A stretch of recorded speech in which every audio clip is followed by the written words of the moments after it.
Please watch all the way to the end. Don't forget to like and subscribe. Please leave a question or comment at the end. We'd love to respond. Don't forget, please check out our website at www.mypfi.org.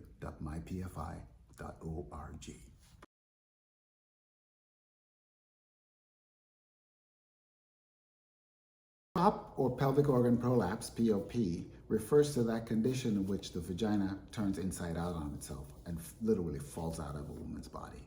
To understand that better, think of the vagina like a long tube, like a sock.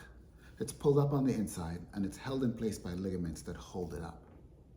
In addition, the vagina is zippered to the insides of the pelvis on the left and on the right to hold it flat. So now if we look at the vagina, it's flattened. The front part holds up the bladder.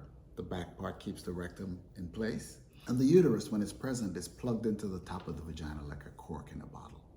The space in the tube, or the opening of the vagina, if you will, as you go inside, is the place where in your reproductive years, babies would come out and be delivered vaginally, periods would come out, sperm would go in. That's the place where you would have intercourse. So prolapse happens, or POP happens, when after childbirth, for example, the vaginal tissues get stretched, the ligaments get pulled on, and the ligaments and the vagina can stretch, sometimes break. And what happens over time after that is that pressure, lifting, running, jumping, yelling, screaming, swinging golf clubs, throwing bowling balls, and so forth, can put increased strain on the vagina repetitively, such that the vaginal tube itself turns inside out. So the vagina that before was an innie, pulled inward, is now bulging outward. And that bulging process is called prolapse. There's different names associated with prolapse. There's the name cystocele, associated with the fact that sometimes the front wall of the vagina is falling down, and so the bladder is falling with it. That's often called a cystocele. If the back wall of the vagina is bulging out, that's the rectum bulging out, that's called a rectocele. If the top of the vagina is bulging downward, that's sometimes called an enterocele, or sometimes uterine prolapse if the uterus is present. So prolapse really is a turning inside out of the vagina. There's all kinds of names associated with organs like bladder and rectum and uterus, but in fact the thing that's falling down is the vagina. And when the vagina falls down, that's called prolapse. Sometimes it can be pretty dramatic, where the whole vagina is turned inside out on itself. And if a woman looks down, or if you're an examiner and look down at the vulva, you can see the whole thing bulging outwards. That's advanced prolapse. Usually stages 3 or 4 will show up like that. But there are lesser stages of prolapse, stages 1 and 2, for example, where the vagina is bulging internally, but not to the point where it's showing up outside the labia. So prolapse is pretty well staged. So there's stage 0 when there's no prolapse. There's stage 1 or 2, usually after vaginal childbirth, in which the vagina is bulging down, but not enough to bulge all the way out. There's stages 3 and 4, in which case you can actually see vaginal tissue bulging out from between the labia. Either on exam, or if you're a woman and you look that place with a mirror, you can actually see it. So the question about prolapse then, is it something that automatically has symptoms associated with it? So prolapse, especially the earlier stages 1, sometimes stage 2, can be pretty symptom-free. Sometimes even in stage 2, where it's bulging enough to get near the entry of the vagina but not all the way up, you can have symptoms like urinary frequency, like having to go to the bathroom a lot, urgency of urination, a feeling of incomplete bladder emptying. You just went to urinate, you feel like you're not quite done, you've got to go back and urinate some more.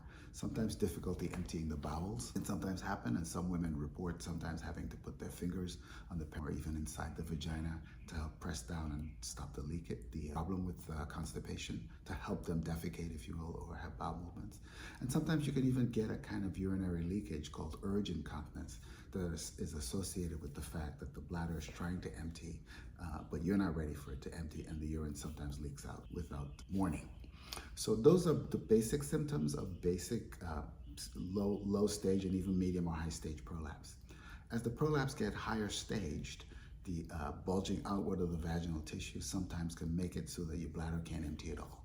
Because as the vagina is falling out, the bladder is falling behind it, and it's actually kinking the bladder tube, the urethra, and making it difficult for you to empty your bladder.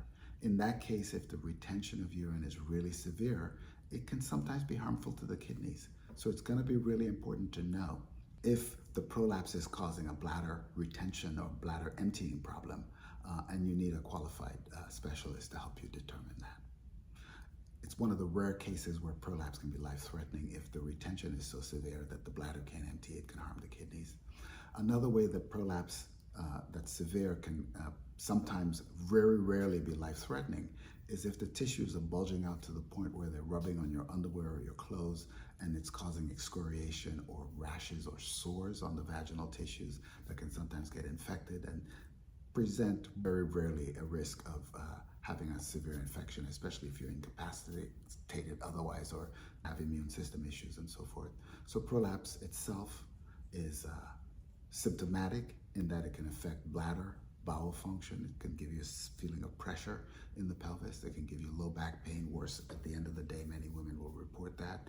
And sometimes it can affect your ability to have bowel movements or even empty your bladder. So that's basically the situation with prolapse. That's pelvic organ prolapse and some of the symptoms and some of the effects that it could have. So the question is, does prolapse ever get better on its own? So prolapse is actually a mechanical problem. It's the vagina turning inside out on itself. And it's a mechanical structural issue. So if a structural issue is present, it's very unlikely, really impossible for it to get better on its own. So if I cut the rope that's holding the flag up on the flagpole, it's very unlikely that the flag is going to go back up on its own. You have to do something to put it back up there. And prolapse is very similar. It's kind of like a broken bone, for example, or broken leg. It's like a hernia. So if you have a structural defect, it's not going to fix itself. So that's why prolapse does not get better on its own. It has to be treated if it's symptomatic enough to matter to a woman. Generally speaking, pelvic organ prolapse is not considered to be life-threatening. However, sometimes if the pelvic organ prolapse makes it difficult for the bladder to empty sufficiently, there can be a risk of bladder infections and sometimes kidney injuries.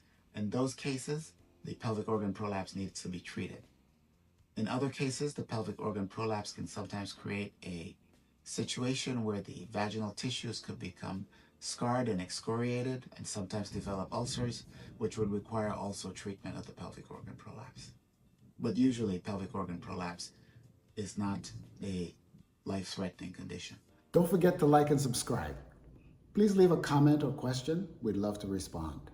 Don't forget, check out our website at www.mypfi.org. Thank you for listening.